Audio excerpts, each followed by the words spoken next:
Sometimes we must live through the darkness in order to see the light. We must visualize. Hey everyone, there's another thing I wanted to talk about before I move on to some other things about my life.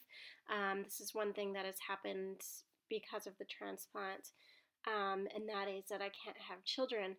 The interesting thing is when I was a baby, and because I'm Mormon, I had a baby blessing. So baby blessing is something that most members do with their children. It gives them a name and a blessing. It's a blessing that gives guidance throughout life. And when I had my baby blessing, my dad said in the blessing that I would be blessed with children of my own. And that was really confusing at the time. I was just a baby. And so after the blessing, people pulled my mom aside and they're like, well, what does that mean? I've never heard that. Does that mean she's going to be a single mother or something?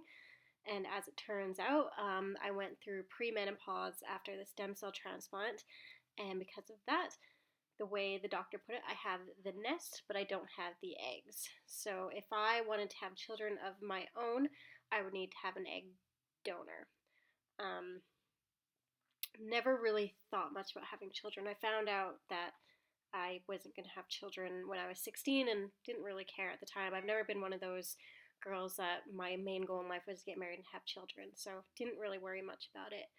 When I met Josh and I saw that he had kids, I'm like, oh, this is awesome. Like I fell in love with the boys and I was like, well, this is a way for me to have children.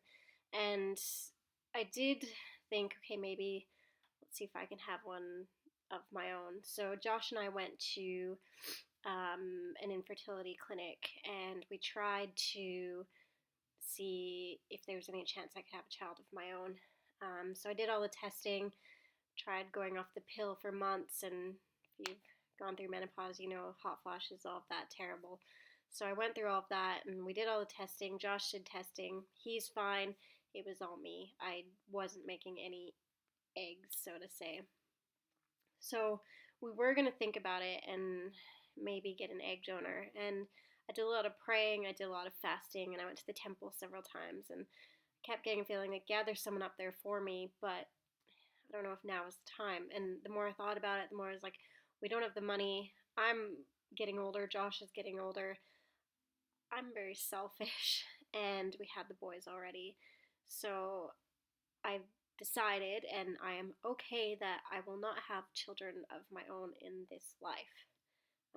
I've made that decision, and Josh is okay with it. He's always said, I'm okay with whatever you decide. So I'm extremely lucky that I have the boys and that I'm able to be their stepmom, even though we don't use that word, and that they love me and they accepted me so quickly into their life. And it's another topic I want to talk about being a stepmom. I do struggle with it, although it is such a big blessing in my life. I'm the youngest of 4 kids, and I was very selfish growing up. I still am very selfish, so I really struggle with putting the boys first, but I've learned a lot in the last 5 years, and the boys call me Toot, which is what my whole family calls me, so it's not a stepmom or whatever, or call me Diana, which not many people that are close to me call me that anyway, and we have this great bond. I have an individual bond with each of them. Um, Caleb is very similar to me, and so me and him bonded straight away. And we think the same, we do a lot of the same things, we have a lot of the same interests, so that was really easy. I have struggled a bit with Riley. Might be that we're both the youngest child, and we have the youngest child syndrome, and we're both very stubborn. I do find that when I spend time alone with Riley, he's the greatest kid. He's so loving. He's so caring, and so I've learned that I just need to get over my fears with the boys and love them for them and accept them for them. As for their mother, I know that she loves them, and I know that they will always have her in their life, and I can't do anything to strain that relationship with their mother. Do struggle with things she does at times, but what can you do? Wasn't an easy separation and divorce for Josh and his ex. They do not get along.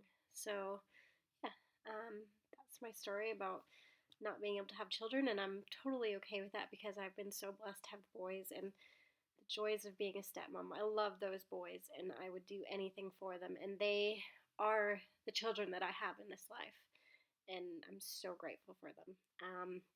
Probably doing another video today. We're going to be carving pumpkins this afternoon, so I'm going to record that and do a collab with the boys again. So we'll see you then.